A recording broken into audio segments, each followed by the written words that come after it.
Go.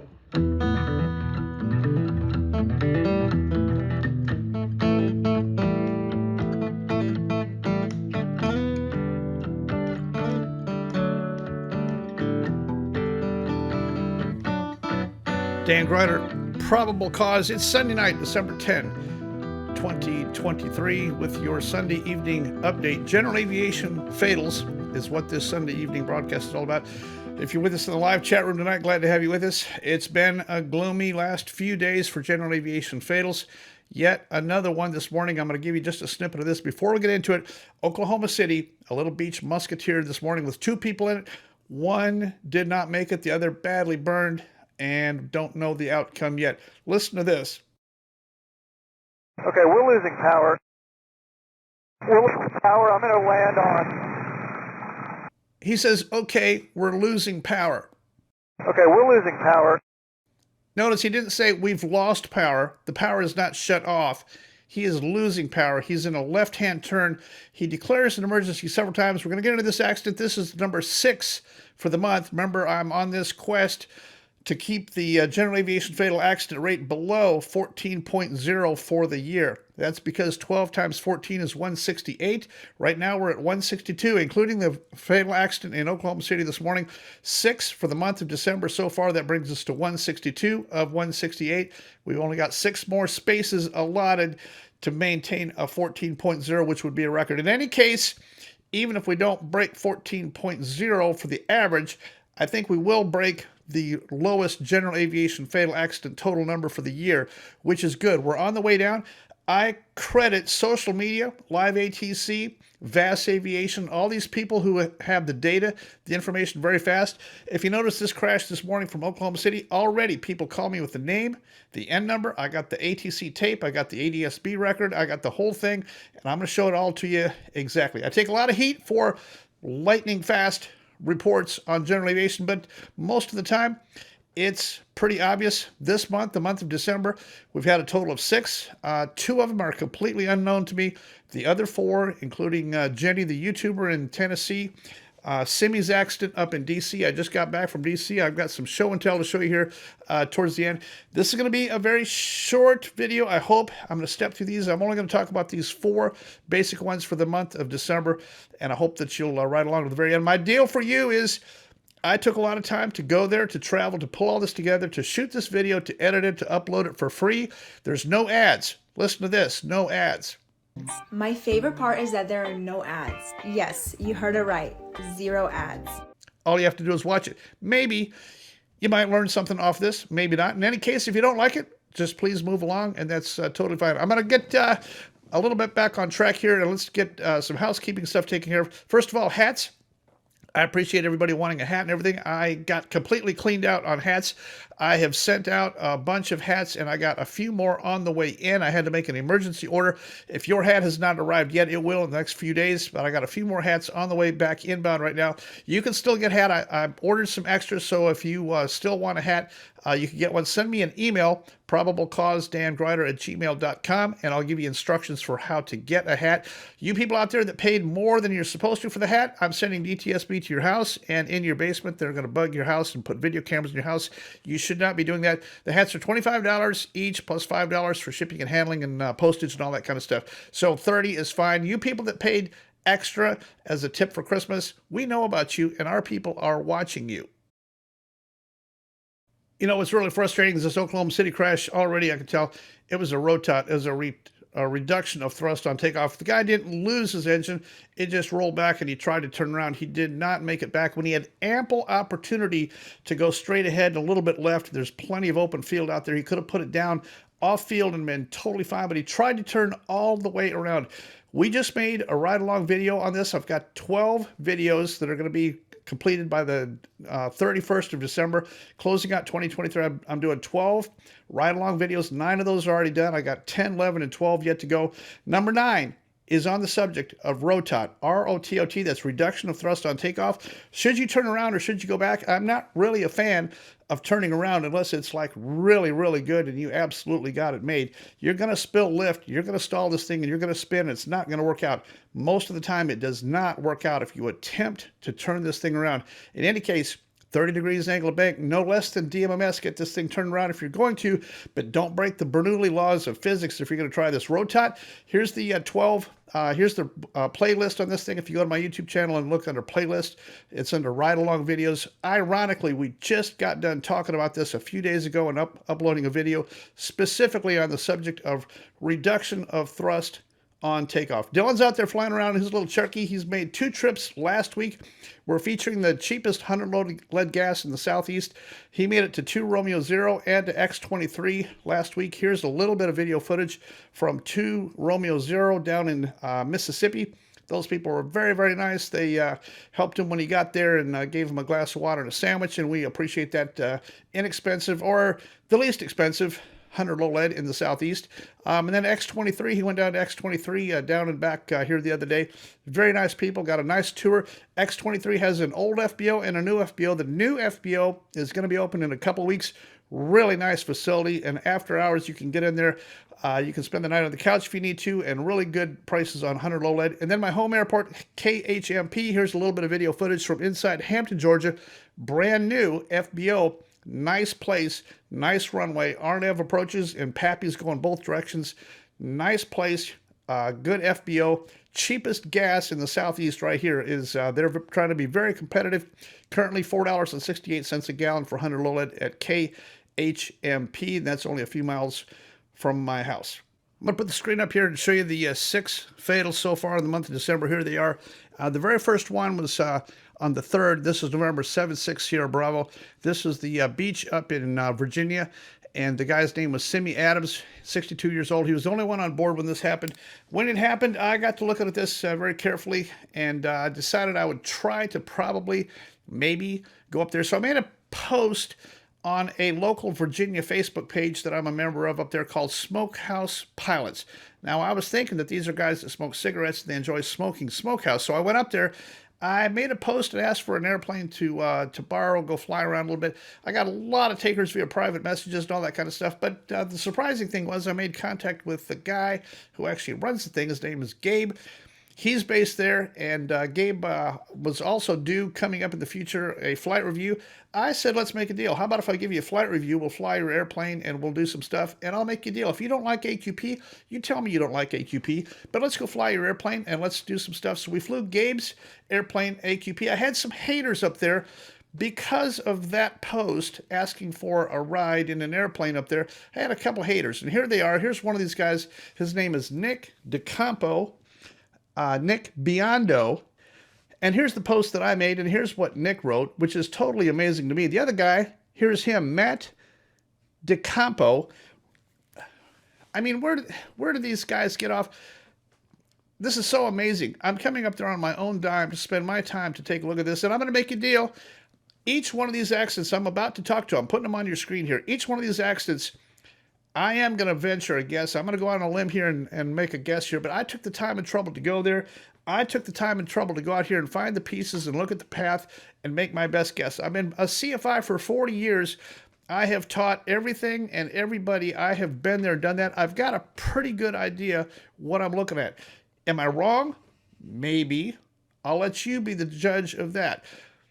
But I headed to Virginia, and when I got there, I found out that my buddy up there, Laura Savino, Captain Laura Savino, she's got a YouTube channel, Jet Boss.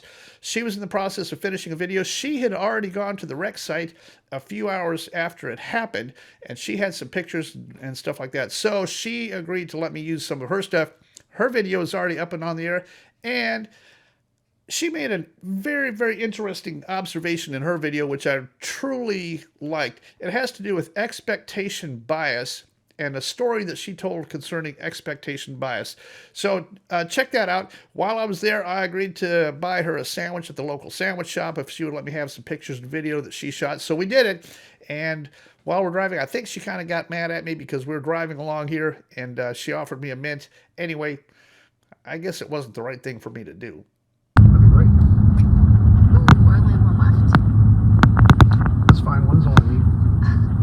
So I get up there, meet Gabe. We go to his airplane. I'll have to tell you, Gabe's a good guy, and I'm not blowing smoke up his rear end. He's a good pilot. He definitely knows his airplane well. He doesn't fly that airplane. He wears it. Did we improve, Gabe? I think we probably did. Already a very accomplished pilot, instrument pilot, did a very nice job, but did we point out some scenarios that he had not ever thought about? I think we did. We've got a few more to go. So while we were up there, we flew this thing. We actually flew the RNAV 33 approach into the airport, the same airport where Simi Adams flew. And I did that specifically because we had to go to an airport to practice some stuff anyway. So we headed there, did a practice VFR approach and a practice circle to land, 3-3 circle to land, 1-5. And I'm going to show you how that all relates to everything here. But here's a little bit of footage flying with Gabe. 500. 500. At 500, check and make sure everything's good. Ball pressure's good, gauges are good, everything's good. You're committed to taking this thing right down to it here. What's the lowest you can go on your barrel? 633. 633. So start calling them out for me. What are you seeing? 760. There you go. I'm all outside. I got you. Stay on the gauges. 214, your traffic's about a quarter mile final, runway 17, wind. A little low. Not a third land. And a little car, little nose up. There you go. And there's 660. Runway's in sight. 633 right there. All right. Now go all outside. Fly red over white. Don't bust red over white. Hold it. Keep the same speed, same deck angle, same power. Keep it.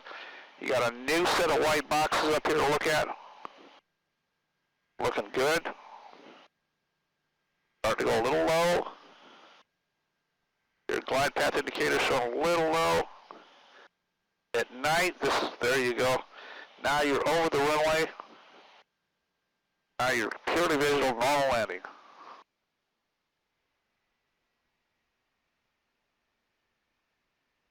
Oh, you got lucky.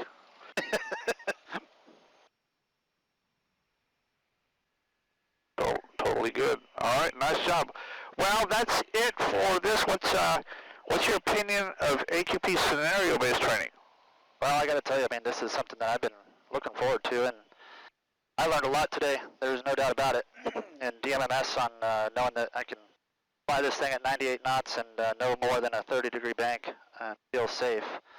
It's pretty comforting, and I feel pretty confident in that. Good. Well, you did a great job. I appreciate you taking the chance on flying. It's just educational. There's no downside to AQP scenario-based training. There's nothing. And I'm gonna sign off your flight review. Everything's good. You did a great job. And if you can take a flight review and learn something and see some new stuff, I think that's what we ought to be doing out there. That's right. And I really appreciate your time, Dan. Thank you so much for making this time. It's really helpful. Oh, well, thank you for allowing me to, because a lot of people say, I'm not flying and you can't show me anything, and I don't want to see anything, and I don't want to know anything about AQP, and it's really a shame, because there's nothing harmful about looking at this and reviewing some of these basic AQP scenarios. That is correct. I mean, I don't see why not just opening up the mind and learning new things. This was absolutely great today, and I really appreciate this. So it turns out we had a great time. Got all the footage I needed. Gabe gave me a couple of these things here. I thought they were cigarettes, but the box is a little bit too long. Turns out I asked him, I said, so you guys package or sell or smoke cigarettes? He goes, no, man, I don't smoke. I said, well, it does say smokehouse. So let's talk about this Simi Adams crash. I'm going to give you my best guess here. There's a couple schools of thought on this thing, but I'm going to show you some footage that I shot up here. I'm going to show you the overlay here. The backstory is Simi Adams was a very accomplished, nice guy. Everybody up there knew him. I talked to a lot of people who knew him well. Talked to the lineman who topped him off a few days before the flight. He definitely had full fuel. The Sundowner holds 60 gallons, so it was not a gas shortage. He was not out of gas. He went out to practice. It was IFR, a little bit mist and a little bit overcast. Kind of a nice day to go out and practice, but he was by himself. He went out and practiced. I pulled the ATC tape. Simi was sharp on ATC. His approaches were good. His tracking was good. His ATC communications was good. Everything was good except the very, very last thing that got in here on the RNAV to runway 33. And I know you want me to tell you what I think. I'm going to tell you after you get done watching this video here, I'm going to tell you exactly what I think happened to Simi. And I think I'm pretty close. And I've also got one story to give you that relates to that. Let's hop up to this little airport up in Virginia. This is Simi's home base. Here we go. So here I am, Warrenton, Virginia. This is the Warrenton Airport. This is Simi Adams' home airport here. This is where he took off from 6 days ago. He took off on runway 15. I came up here to take a look at this one. This one is strange, and all I can tell you is that everybody's told me so far, Simi Adams was a great guy, a good pilot. He was safe, conscientious. He did not cut corners. He took extra instruction. He was going out that day to practice IFR approaches in the soup for real. What happened to Simi? I don't know exactly yet, but I'm here. I think I want to take a close look at this. I want to go to the crash site. I want to go to the airport. I want to take a look at a couple things. I generated a ton of hate off this thing. Some of these guys want to tell me I'm doing this thing for clicks and views. I am doing this for you. I do not monetize. I spent my own money for a rent car and a sandwich last night in a Motel 6. I'm here on my own dime. So far, I'm into $107 on this trip, which is fine. My challenge to you is, if you watch this, I'm about to get started on this. We're going to go to the crash site. Was it worth it to you? You sit at your home and you watch this content for free. You tell me whether or not this was beneficial to you. This is the airport. This is the airport sign here. The terminal is right behind me, right here, and I'm fixing to go that way. I'm going to go on the ramp. I'm going to take a look at a couple things, and then for sure we're going to the crash site. I want to find the initial point of contact. I want to find this flight path. I want to be able to conclusively tell you my best guess what happened. Should not take us 3 years and hoard the information. NTSB should not take us 3 years to give us the information on what Simi did and what we as pilots can do better. Shouldn't take that long. 6 days old. I think this report is going to come out on day 7 after Simi's crash. My prediction is I think you will be better for having watched it. Let's get started. So next I'm going to take you out on the ramp. This is on the approach to runway 33. This is the run-up area holding short of a 33 departure, looking out to the southeast here. I want you to notice this terrain out here and look how much it sticks up here. This church right here, see this church steeple? This is actually a very, very, very tall church steeple, and look how little it looks compared to the trees. These are the trees that Simi flew into, and I've drawn this line in here. This is a simulated artist's rendition of a path that Simi flew, a descending right-hand turn into the tops of the trees. Obviously, he did not intend to fly into the trees. He didn't run out of gas. People say engine failure because the prop was not curled. The propeller is not going to curl going through the trees. The propeller will only curl. The propeller tips will curl if it's making power and hitting concrete. Then they'll curl. This propeller was at idle power coming through trees, and it brushed the tops of the trees, and that's all it is. Here's a picture. Here's a short video of me on the approach end of 33 looking in the direction that Simi was coming from as he flew in on this RNAV straight in 33. It's hard to tell from in flight, and it's really hard to tell from on the ground, but I'm going to point out the increased elevation between touchdown zone elevation, TDZE, which is right here. I'm standing right by the touchdown zone, and this rising terrain out here, you can just barely see the church steeple on the other side of the road. Look how low this church steeple is compared to where the trees, the tops of the trees. So these tops of these trees represent about 100-foot elevation change between touchdown zone elevation and the very top of the trees, which represents the initial point of contact. Next job is going to be to go to the crash site and find the actual tree branch that was the initial point of contact and see if I can figure out the path from the first point to the final resting place. I think we'll be able to find it. Let's go up to the crash site next and start looking around. So this is the road just a little bit to the southeast side of where the airplane came to rest. I've already been to the crash site and worked my way back this way, trying to determine where it ended up and where the tops of the trees were impacted, and most importantly, looking for the initial point of contact and the degree heading that this thing would have been on for the last microsecond here is what I'm trying to determine. So I've got that figured out. I'm going to show you a couple pictures of the tops of the trees, the points of contact in the tops of the trees, and the descent angle. This thing was not only turned right off of 33, but it was pretty steep nose down. So let's walk through towards the woods. From this road, it's about a 350 heading to get to the crash site, and I'm going to show you a few still pictures of the initial points of contact where the airplane actually broke branches on its way down.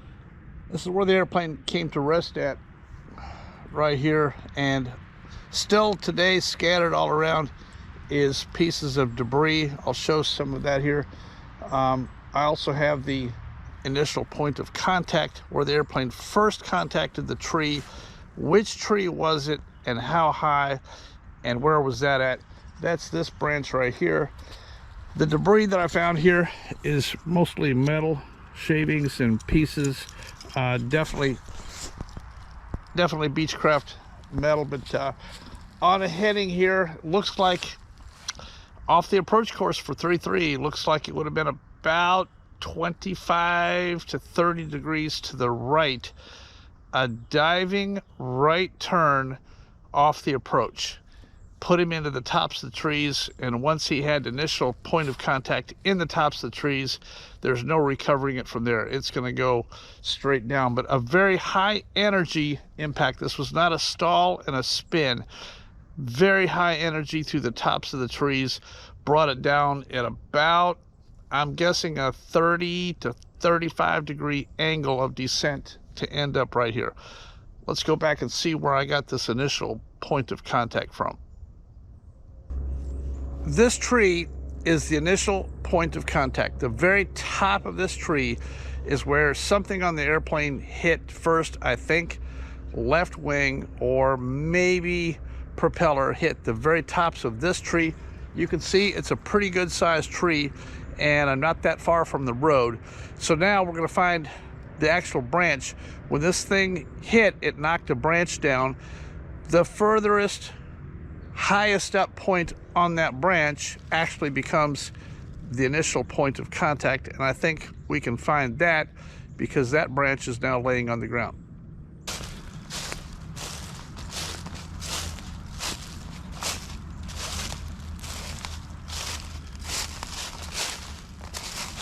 When this branch got hit, it broke it right here.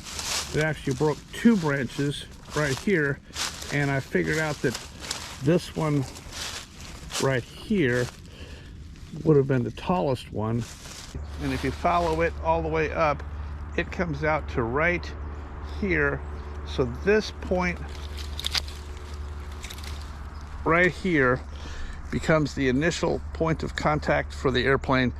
This is where the accident sequence started, right here. All right, so I guess that's it. I'm gonna leave this branch right here. This branch is totally unrelated to the accident, but for anybody else that wants to come out here and find this same tree, just so you can find it easier, I'm gonna put this branch right here like this and leave it just like this. So when you come off the road, I'm only 50 feet from the road right here. You should be able to find this. This tree is the initial point of contact. You can find this same tops of the trees. If you want to walk out here and take a look yourself, you can do the same thing that I did, starting at this point right here. And I'll just leave this branch. This branch is unrelated to the crash. So my best guess here is that Simi fully anticipated making a full stop landing. When he called ATC and said he had field in sight, which he did, he canceled IFR in the air. Let's listen to Simi's last communication. He wants to cancel in the air because that's what he does. 76 Bravo, report the IFR cancellation, this frequency in the air, or the RC on the ground, or telephone number on the ground, change to advisory is approved.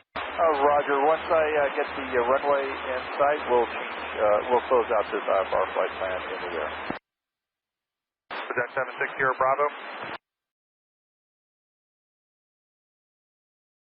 60 Bravo, frequency change approved. Now, with his cancellation, he's committed to landing. He cannot go back in the clouds or else he'll be illegal. Simi did not circle to land runway 15. As he approached the airport, he canceled IFR at about a 3.5 or 4 mile final. He probably did see the ground and probably did have ground contact. There's a phenomena out there called a curtain of weather, where the weather goes all the way to the ground, but it starts at a specific point. I don't know that he necessarily had the actual runway in sight, but as he got closer to the airport, that weather at the airport went very low. The clouds probably went all the way to the ground, and now Simi's in a terrible position. He's on the approach, he's canceled IFR, and he does not want to be illegal. The only thing he could do is lower the nose and try to find Mother Earth, because it has to be down there, try to find that runway. He's all outside. He's left his instrument scan and gone outside, poking the nose down, trying to find something that looks familiar so he can land the airplane straight in. The airplane, when it does that, it either goes a little left or a little right. I'm going to show you the overlay. This is Gabe's track in his Cirrus, the exact same approach. So I'm going to show it to you right here in real time. Then I'm going to show it to you in slow-mo. I've slowed it down a little bit. And then I've zoomed it in a lot. I want you to see Gabe's normal VFR circle to land off the approach where he turns right versus where Simi turned right here. If you can see that, there's a huge difference here. Simi didn't turn right to enter a downwind to circle to land. Simi drifted right. His nose went low and he drifted right. He did not intentionally fly under the tops of the trees. He didn't have an engine failure. If he'd been able to see the trees and he had an engine failure, he could have landed anywhere. Tons of open fields around here. Simi's problem was he flew into the tops of the trees and he never saw them.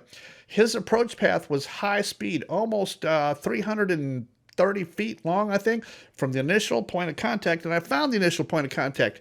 This branch here is propeller skinning. This propeller skinned the tops of this branch. This is the initial point of contact.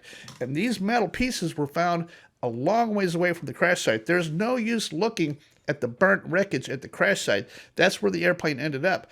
I want to see where this accident sequence started and what the path it was on. Actually, it turns out it was on about a 352-degree magnetic heading, which is just a slight turn to the right off the approach course. So my best guess is that Simi did not want to go illegal, and he had already canceled IFR. He needed to find the Earth, and he knew it was down there somewhere. I did the same thing. I regret to tell this story, but I will. I did the same thing in the DC-3 several years ago. I had a student in the left seat. The weather was not good. It was like visibility 3 and light drizzle and 1,000 or 1,100 overcast. And we went out there to fire up the DC-3. I had a paying customer on board that wanted to fly the DC-3, and we weren't going to be stopped by weather. So we rolled this DC-3 out. We checked the weather. It looked good enough. We're going to make a VFR takeoff, go out there and fly around. We had several airports that reported even better weather than that. We took off. And as soon as we got gear retraction and started to climb at about 300 AGL, we didn't encounter ceiling that was coming down. We encountered a curtain of visibility that was all around us. And we flew into a layer of weather that simply went all the way to the Earth. The student in the left seat took the yoke and started going nose down, trying to stay VFR because he knew that we had to stay VFR. I was in the right seat pulling on the yoke, trying to get the nose to come up. I finally said, I have the aircraft, I have the aircraft. And he said, what are you doing? We're illegal. I said, yes, we are illegal. We are climbing. You hold the wings level, climb. Let's make this thing climb. He goes, we're in the clouds and we're not IFR. Yes, we are in the clouds and we're not IFR. That is a problem. I'll fix that in a second. We're going to fly the airplane first, get this nose up. We started climbing. I said, turn left to a 180 heading, climb to 3,000. He goes, Dan, we're not on an IFR flight plan. I said, just fly a 180, climb to 3,000. We did that. I contacted approach and I said, sir, we have screwed up in a big way. We're in the clouds. We do not have an IFR flight plan. We inadvertent IMC, and I need a hand here. The guy jumped in there immediately, gave me 3,000 180 heading and a vector to the nearest airport. It was not an issue. I never declared an emergency, but I told him I needed a hand and I needed a pop-up IFR. Zero paperwork, zero problem. Atlanta Air Traffic Control is some of the best in the business. I made it very clear when that happened, I was in trouble. I'm in trouble. I'm in a DC-3 with a student. I did not intend for this to happen, but I'm not lowering the nose and looking for the Earth. We're going up. There's no ice. There's no storms. It's just clouds and low drizzle. I got 8 hours worth of gas on here. I don't care if we need to go to Florida. We're not going towards the Earth. I don't care if we're illegal. We are climbing this airplane and we're not going towards the Earth. I think Simi had pure intent and a necessity to not go illegal, and he dearly wanted to lower that nose and see something and find that runway so he could land his airplane and not have to deal with feds and paperwork and violations for going IFR, for going IMC after he had already canceled his IFR flight plan. Does that make sense? That's the best I can do on that. Of course, we'll never know. There's no cockpit voice recorder, but in all my years of instructing and all the experiences that I've had, this fits the profile of exactly what I've always seen. Students always want to lower the nose and go back down there and try to find Mother Earth because they know it's down there someplace. And I think that's all Simi did here. His debris path along this thing was a long path. He hit the tops of the trees and it dragged him down very quickly. The first piece of windshield was located a long ways away from the crash site. It came down through those branches. It brought down branches, and I hope that that's a better explanation after me personally being there, seeing it, flying it, and everything that I've shown you here. I hope that helps you with this one. So that was the first one for the month of December. The second one's I'll put it on the screen here for you. The second one was the 95 Traveler Baron. No spin recovery. They got it in spin. I'll let you listen to the tape here. This is these guys telling ATC, we're in a spin. We're in a spin. Listen to this. Mayday, mayday, mayday, 9 Bravo, Bravo. 9 Bravo, Bravo, say again. 9 Bravo, Bravo, in a spin. 369 Bravo, Bravo, I'm not understanding your transmission, say again. 9 Bravo, Bravo, in a spin. Mayday, mayday, mayday. Fuck. Man, I'm trying.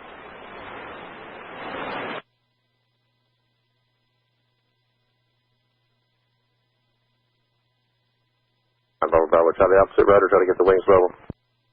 The third one here just a few days ago on the 7th of December. Jenny Blaylock with her father out there flying along. Jenny's 45 years old. She's an aviation person, YouTuber, pretty low time. She's in a beach.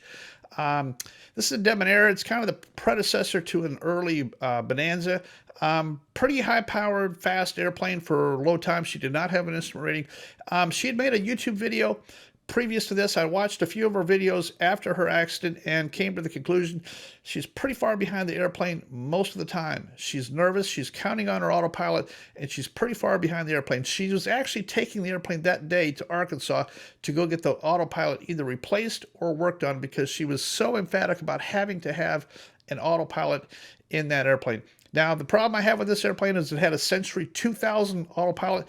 I know this autopilot very well. I know that airplane very well. And this autopilot will grab and it will hold on like a pit bull. She already had several problems. I'm going to show you a video clip here. This is called an autopilot trim stall.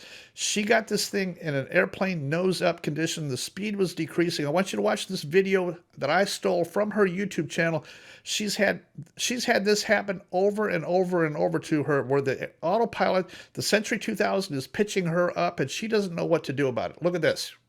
All right, so right now what I'm gonna do, well, this is autopilot and I'm a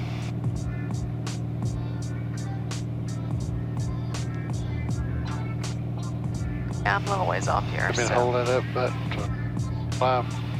Just watch my airspeed if you don't mind. But what about your air? I can't see. Yeah, I'm supposed to be at 43. 43. And I'm gonna try to get this.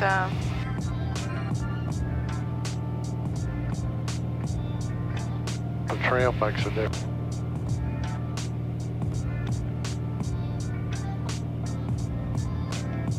Climbing. Yeah, I'll watch my. Showing trim up. We're getting too close to stall speed.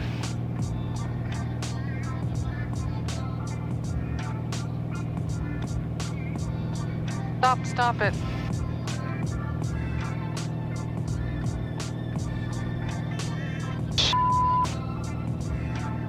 See?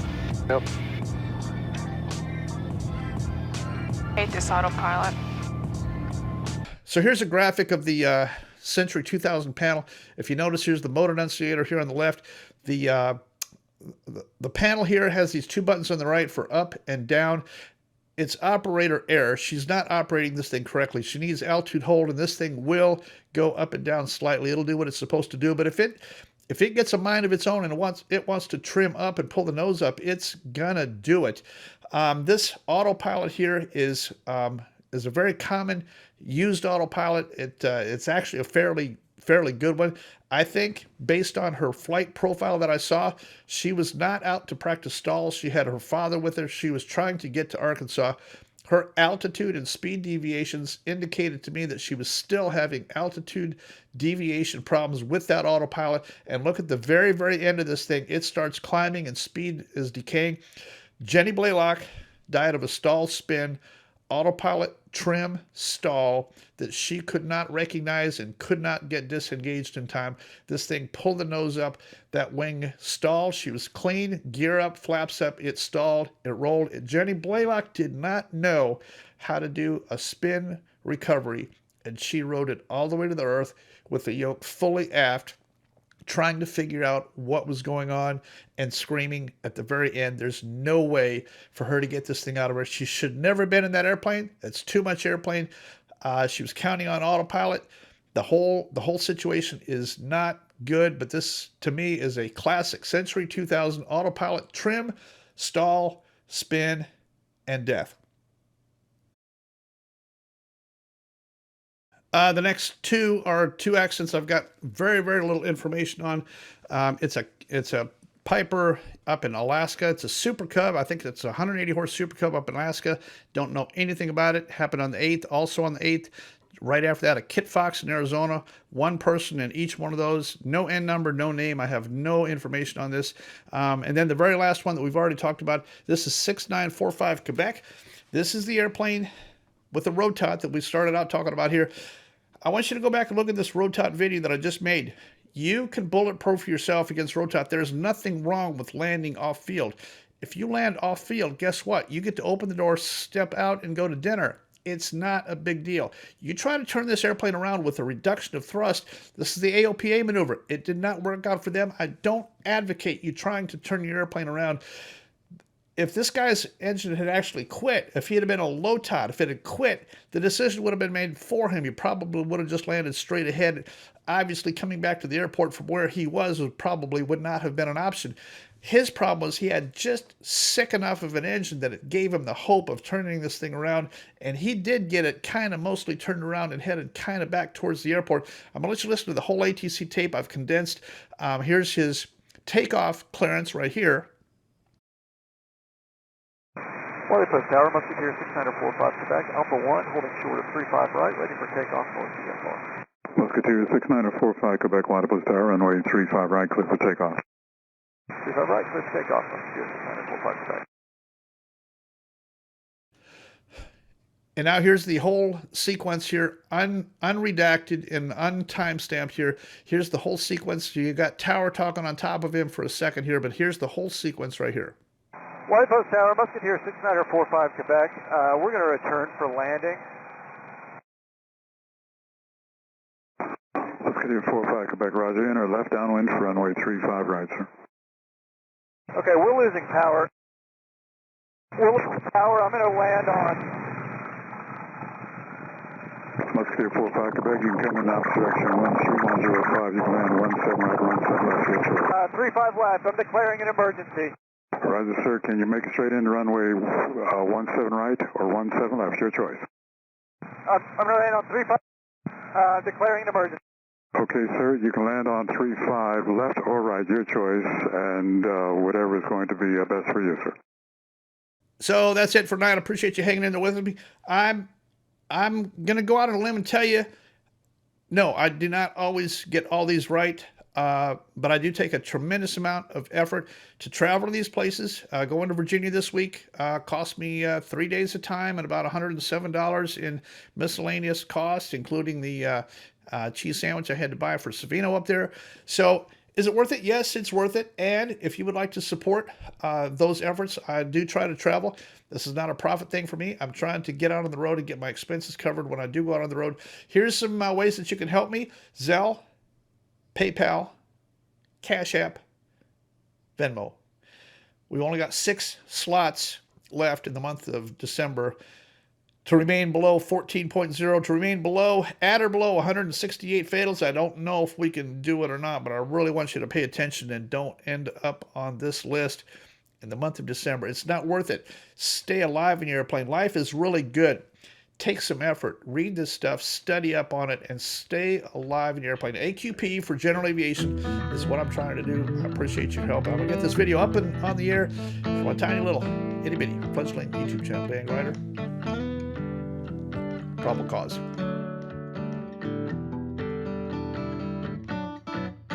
35 left. I'm declaring an emergency. Roger, sir. Can you make it straight into runway 17 right or 17 left? Your choice. I'm running on 35. Declaring an emergency.